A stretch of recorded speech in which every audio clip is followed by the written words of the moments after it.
Hej, mit navn er Brian Karstrup. Jeg har indehaver af Fri Bike Shop i Vejle, og jeg har haft butikken siden 1991.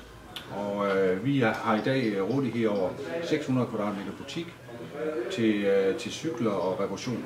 Vi har her i Vejle 6 ansatte, og vi er alle uddannet. I november 2015 købte vi så en butik med en til i Middelfart, hvor vi har 4 ansatte og også med reparation og salg af cykler.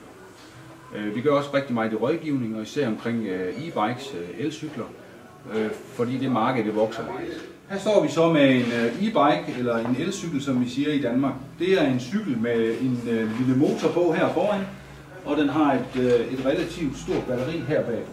Det er sådan set benzintanken, som så indeholder strøm, og det gør så, at man kan køre og få hjælp til alle bakker.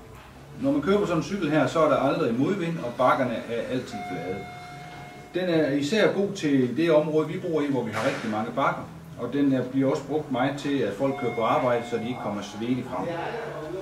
Det er en rigtig god hjælp, og som får folk ud at køre flere kilometer, end hvis ikke de har el, og det er et marked, der vokser meget.